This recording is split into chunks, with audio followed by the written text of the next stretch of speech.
dasar pertumbuhan penduduk dan kualitas hidup. Sebagai manusia, kita pasti menginginkan kehidupan yang berkualitas. Secara sederhana, kehidupan ini sering diterjemahkan sebagai kehidupan yang bahagia dan sejahtera. Kualitas hidup manusia pada umumnya dapat diukur melalui 3 kriteria. Yang pertama, terpenuhinya kebutuhan dasar untuk kelangsungan sebagai makhluk hidup hayati. Yang kedua, terpenuhinya kebutuhan dasar untuk kelangsungan hidup manusiawi. Dan yang ketiga, terpenuhinya kebutuhan dasar untuk memilih. Dengan demikian, dapat dikatakan bahwa kehidupan manusia itu dianggap berkualitas apabila kebutuhan pangan, sandang, dan papan dapat terpenuhi. Kebutuhan kesehatan, pendidikan juga dapat terpenuhi, hingga kebutuhan rekreasi dan aktualisasi juga dapat terpenuhi. Terdapat banyak faktor yang dapat menentukan kualitas hidup manusia.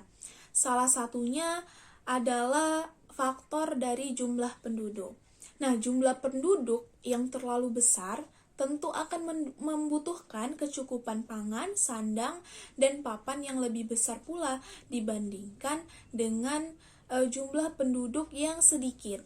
Demikian juga kebutuhan sarana prasarana, kebutuhan pendidikan, kesehatan, rekreasi, dan sebagainya. Dalam konteks ini tidak akan ada masalah bila dukungan lingkungan dan sumber daya alam itu memadai. Tetapi apabila jumlah penduduk terus bertambah dan sumber daya alam itu tidak mampu mendukung kehidupannya, maka akan terjadi masalah yang serius bagi penduduk yang bersangkutan, karena bisa jadi akan terjadi bencana kelaparan atau kekurangan sandang dan papan dan lainnya yang menyebabkan kualitas kehidupan penduduk tersebut terus menurun.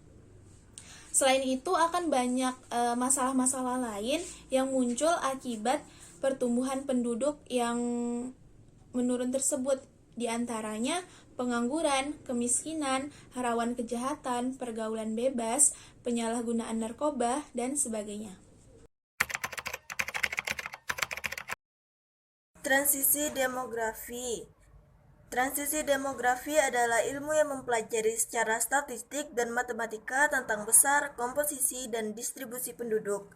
Perubahan-perubahannya sepanjang masa melalui 5 komponen demografi, yaitu kelahiran, kematian, perkawinan, migrasi, dan mobilitas sosial. Dan Malthus berpendapat bahwa pertumbuhan penduduk yang tinggi dengan ketersediaan makanan yang terbatas lama-kelamaan akan membuat ketersediaan pangan menjadi berkurang, sehingga terjadi kemiskinan dan kemeralatan. Dan penduduk pertumbuhannya 2 kali lebih cepat daripada pangan. Maka Malthus menyarankan untuk melakukan pembatasan penduduk dengan cara preventive check dan positive check.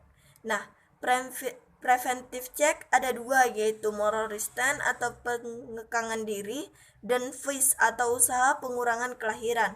Nah, positive check ada 2, yaitu vice atau pengurangan penduduk dan misery atau keadaan yang menyebabkan kematian. Tapi teori ini ada sebagian ahli yang nggak setuju. Nah, pengikut dari Malthus yang berpendapat bahwa jika hanya dengan cara moral restraint saja itu tidak akan membuat dampak besar bagi penurunan jumlah penduduk, maka kelompok ini berpendapat untuk mengontrol populasi penduduk menggunakan alat kontroversi atau metode Vice. Konsekuensi pertumbuhan penduduk yang tinggi. Ada beberapa faktor yang menyebabkan terjadinya pertumbuhan penduduk yang tinggi. Yang pertama, karena adanya tingkat kematian yang menurun. Yang kedua, karena adanya tingkat kelahiran yang tinggi. Dan yang ketiga, karena adanya pernikahan dini. Sehingga terjadi banyak konsekuensi yang harus dihadapi karena pertumbuhan penduduk yang tinggi ini. Yang pertama, tingkat kemiskinan yang semakin meningkat. Mengapa? Karena pertumbuhan penduduk yang tinggi itu tidak diimbangi dengan pertumbuhan ekonomi, sehingga terjadilah tingkat kemiskinan yang makin meningkat. Kemudian yang kedua, kekurangan pangan. Sebagai akibat dari pertumbuhan penduduk yang tinggi, dengan jumlah lokasi untuk memproduksi pangan itu tidak seimbang, maka terjadilah kekurangan pangan. Yang ketiga, timbulnya pemukiman atau daerah kumuh di perkotaan. Mengapa? Karena pertumbuhan penduduk yang tinggi, mereka membutuhkan tempat tinggal, namun untuk membeli tanah maupun rumah itu harganya mahal, sehingga mereka memperdaya diri mereka untuk bisa bertempat tinggal di daerah-daerah yang kumuh, yang lebih khususnya dekat dengan perkotaan agar bisa mengakses pekerjaan. Yang keempat, pemerintah semakin sulit untuk menyediakan sarana kebutuhan bagi masyarakat seperti sarana pendidikan, sarana kesehatan, pemukiman, karena lokasi yang sudah padat akan penduduk dan membutuhkan cukup dana yang besar. Yang kelima, meningkatnya ruang kebutuhan dan lingkungan hidup. Dan yang keenam, pemerintah tidak bisa menyeimbangkan antara kebutuhan masyarakat dengan lapangan pekerjaan. Karena pertumbuhan penduduk yang tinggi, jika dibiarkan semakin lebih lanjut, maka ini akan menimbulkan masalah-masalah sosial lainnya seperti kemiskinan dan konflik antar penduduk. Kebijakan untuk mengatasi permasalahan pertumbuhan perempuan dan kebijakan pengendalian kelahiran.